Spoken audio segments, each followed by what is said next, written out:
Graça e paz do Senhor Jesus. Êxodo capítulo 17.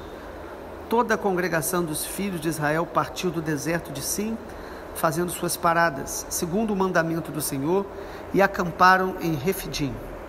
Mas ali não havia água para o povo beber. Então o povo discutiu com Moisés e disse: dê-nos água para beber.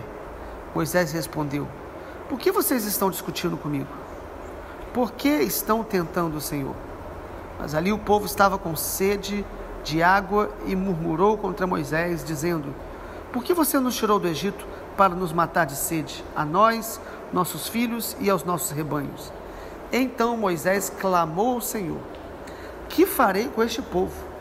Daqui a pouco vão me apedrejar? O Senhor respondeu: passe adiante do povo, leve com você alguns anciãos de Israel, leve também o bordão com que você feriu o rio Nilo e siga em frente. Eis que estarei ali diante de você sobre a rocha em Horebe. Bata na rocha e dela sairá água e o povo beberá. Moisés assim o fez na presença dos anciãos de Israel e chamou o nome daquele lugar Massá e Meribá, por causa da discussão dos filhos de Israel e porque tentaram o Senhor, dizendo: está o Senhor no meio de nós ou não? Então vieram os amalequitas e atacaram Israel em Refidim. Com isso, Moisés ordenou a Josué: escolha alguns homens e vá lutar contra os amalequitas. Amanhã eu estarei no alto do monte e o bordão de Deus estará na minha mão.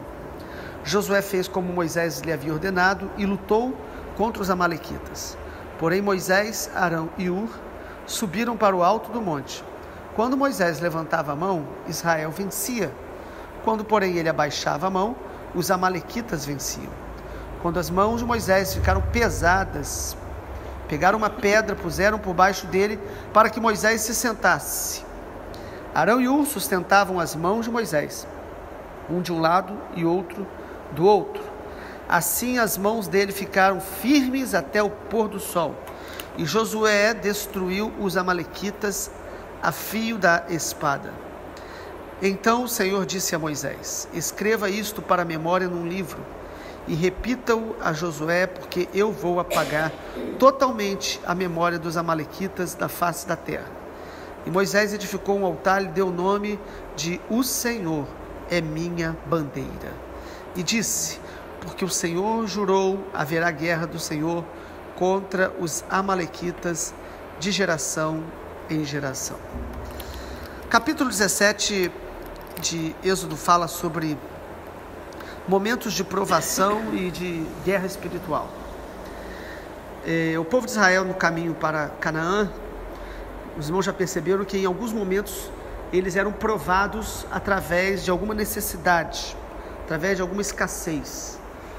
Todos nós vamos ser provados na nossa caminhada com Deus. E Deus é que permite a prova. Importante perceber isso.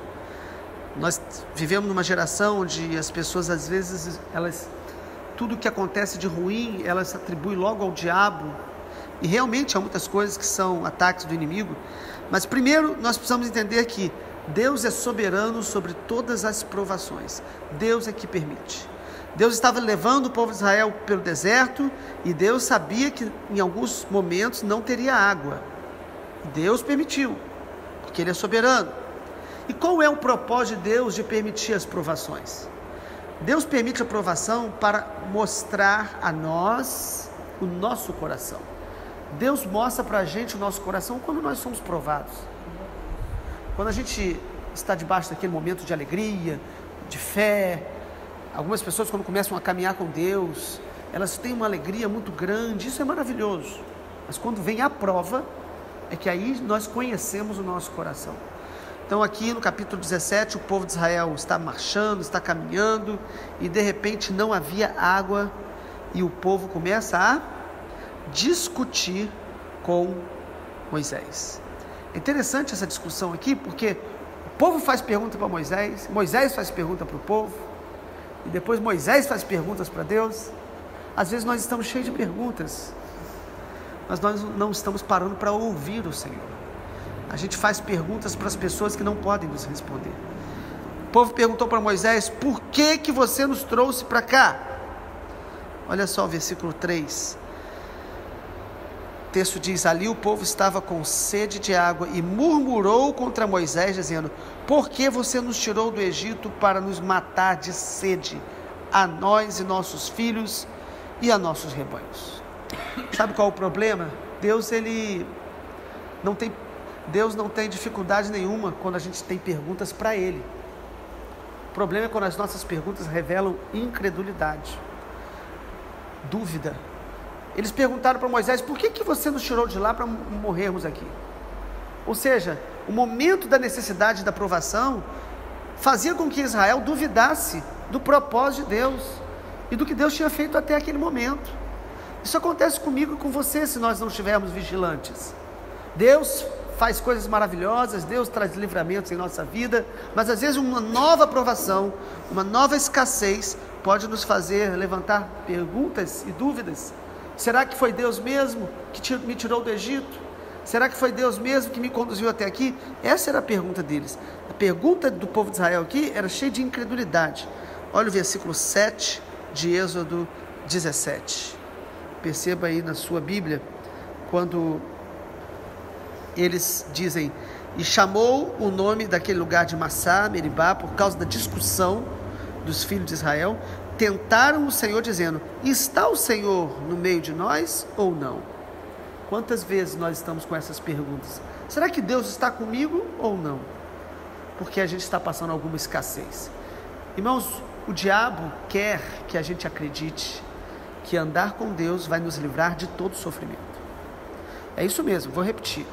O diabo quer que você e eu acreditemos que se a gente estiver andando com Deus, nós não vamos ter sofrimento. Por que ele quer?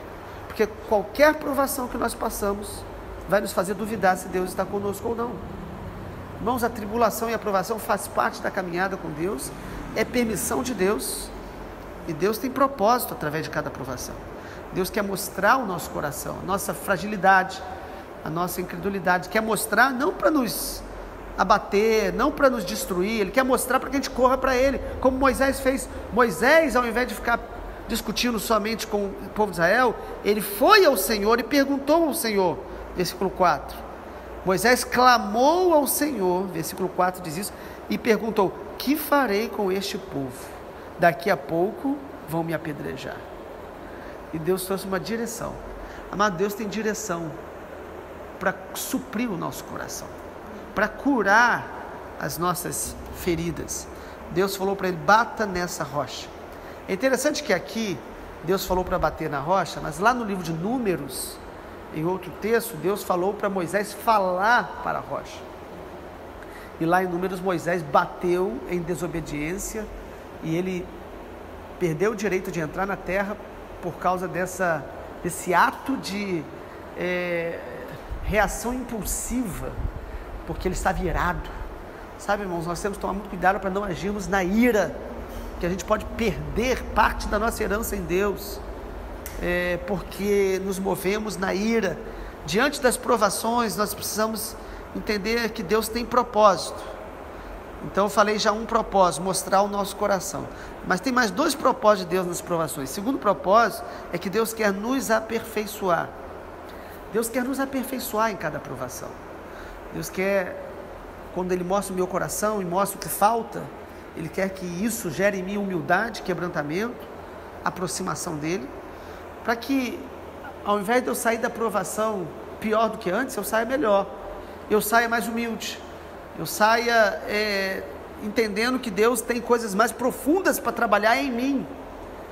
Às vezes até quando a gente é provado em relacionamentos, porque aqui faltou água, mas também faltou, de alguma forma, respeito do povo para com Moisés. No meio da necessidade, às vezes a gente começa a ser agressivo e intolerante, impaciente com as pessoas, e o povo sai desse momento, continua com o mesmo coração, mas Moisés aqui, ele estava aprendendo com toda essa situação. A gente percebe que Moisés foi se tornando um homem cada dia mais manso, ele vai se aperfeiçoando. As provações têm um propósito de nos aperfeiçoar. Tiago capítulo 1 fala isso de maneira muito clara: irmãos, tende por motivo de toda alegria o passar por várias provações, sabendo que a provação da sua fé, uma vez confirmada, produz perseverança. Então, Deus quer nos aperfeiçoar através da provação. E em terceiro lugar, a provação também, o propósito de Deus através delas, é que a gente conheça mais o Senhor. Isso é muito interessante.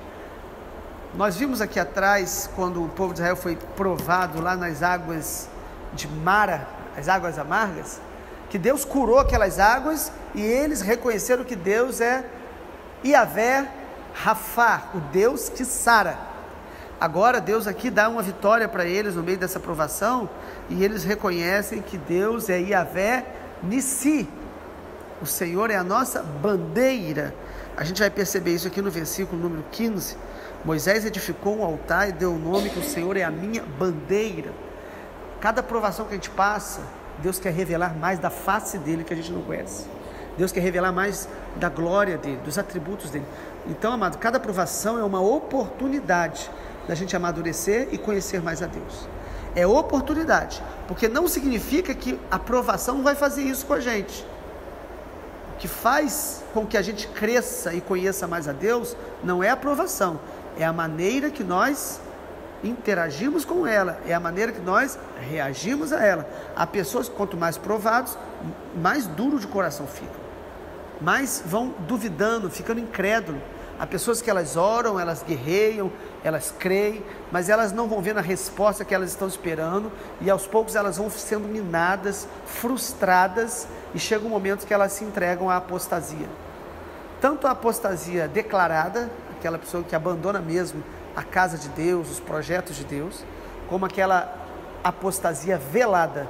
Elas permanecem às vezes no contexto da igreja e frequentam de maneira menos assídua, dizem que ainda são do Senhor, mas o coração está longe do amor, da devoção e do comprometimento com Deus e com a sua obra. Nós temos que perguntar ao Senhor: Senhor, as provações que eu já passei e passo estão me aproximando ou me afastando do Senhor? Deus é soberano sobre todas elas. Mas para concluir, o texto do capítulo 17 de Êxodo não fala só sobre uma provação, fala também da primeira batalha direta que Israel enfrenta na trajetória em direção a Canaã. Irmãos, a nossa vida espiritual, ela é feita de comunhão com Deus, ela é feita de comunhão uns com os outros. Nossa vida espiritual, ela é feita de enfrentamento de provações que fazem parte da caminhada, mas a nossa vida espiritual também inclui batalha espiritual. Nem tudo é batalha espiritual, mas há coisas que são diretamente batalha espiritual. A partir do versículo 9 do texto de Êxodo 17, a partir do versículo 8, melhor dizendo, diz aí que vieram os amalequitas para atacar Israel. Este povo é conhecido na Bíblia como um dos povos que mais se levantaram contra Israel, os amalequitas. E aqui foi a primeira batalha assim, direta que Deus permitiu que o seu povo enfrentasse. Precisamos nos lembrar novamente que Deus é soberano sobre as batalhas espirituais. Deus não permite batalha espiritual nem provação além da nossa força. E Deus tem propósito. Por que Deus permitiu essa batalha que eles enfrentaram? Deus estava transformando a mentalidade do povo de Israel. Deus estava libertando eles da mentalidade de escravo e gerando neles, primeiro, mentalidade de filhos. Segundo, mentalidade de guerreiros. Amado, Deus nos alcançou, nos tirou das trevas, para que a gente fosse feito seus filhos, se relacionasse com Ele, amasse, andasse na presença dEle. Mas Deus também nos tirou deste mundo das trevas para nos tornar guerreiros da luz, soldados de Cristo. A Bíblia, ela é clara quanto a isso. Deus nos chamou para guerrear as guerras do Senhor, para destruir as fortalezas do inimigo, destruir as obras do diabo. Esse é o chamado de Deus para a sua igreja. Isso não é para alguns apenas. Todos que são de Cristo estão inseridos na guerra espiritual e precisam guerrear com as armas espirituais, com as armas da luz. A Bíblia é clara quanto a isso. E quanto mais você e eu andarmos com Deus, nós vamos ter esse discernimento da batalha espiritual. E aqui é um grande texto sobre batalha, que era uma batalha natural, uma batalha real, no sentido físico, mas que expressa muito sobre a batalha espiritual. O texto fala que os amalequitas se levantaram contra eles, e aí no versículo de número 9 diz que Moisés ordenou a Josué. Primeira vez que aparece aqui Josué. Os irmãos já devem ter percebido lá em Números que o nome dele era Oséias. Deus mudou o nome dele para Josué. O nome dele significava salvação, mas Josué significa Deus é o meu salvador. O Senhor é quem me salva. E aqui Josué é escolhido por Moisés. Moisés já discerniu que aquele homem seria uma pessoa muito próxima, que trabalharia com ele. Talvez ainda não sabia que seria ele o sucessor, mas Josué já aparece aqui na cena guerreando, um homem que creu nas promessas de Deus. Amado, a guerra espiritual não é feita simplesmente por ira, mas é feito porque nós amamos o propósito de Deus. Nós queremos ver o reino de Deus, nós queremos ver vidas libertas das mãos do inimigo. Nós queremos, e por isso a gente luta a guerra do Senhor. E como que a gente luta a guerra do Senhor? A gente luta com intercessão. Olha a estratégia que Deus deu no versículo de número 8. Moisés diz para Josué ir lutar, escolher alguns homens para lutar. Ninguém entra na guerra espiritual sozinho. Nós precisamos ter pessoas ao nosso lado que guerreiam conosco, e não são pessoas que a gente explora e fica pedindo para ela orar por nós, não. São pessoas que oram junto conosco, que estão junto, que eles oram, nós oramos, e são cooperadores que a gente precisa ter, parceiros de oração. Eles vão guerrear lá embaixo do monte. No versículo número 10, Josué fez o que Moisés ordenou. Perceba que Moisés, sendo mentor de Josué, nós precisamos aprender a ser mentoreados, dirigidos, ensinados. Nós precisamos aprender a ouvir conselhos e direções. Josué vai debaixo de uma palavra. A gente não guerreia por nós mesmos. Nós temos uma palavra de Deus e uma palavra congregacional. No versículo número 11, diz que quando Moisés levantava a mão, Israel vencia. Quando ele abaixava a mão, os amalequitas venciam. Versículo 12, quando as mãos de Moisés ficaram pesadas, pegaram uma pedra, puseram debaixo dele, para que Moisés se assentasse. E Arão e Hur sustentaram as mãos de Moisés, um de cada lado.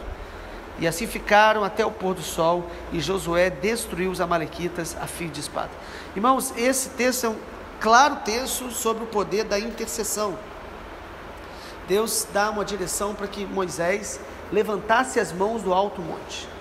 Qualquer um que visse essa cena ia achar estranho, falar: ué, Moisés podia estar lá embaixo, pelo menos ajudando, mas as mãos dele estavam erguidas. E o texto é claro que enquanto a mão dele ficava erguida, o povo de Israel vencia. E ele estava cansado de passar o dia todo com a mão erguida, e aí vem a figura da intercessão com apoio. Arão e Hur sustentam as mãos deles. Nós precisamos manter as nossas mãos erguidas no meio da guerra espiritual, manter a nossa posição de intercessor.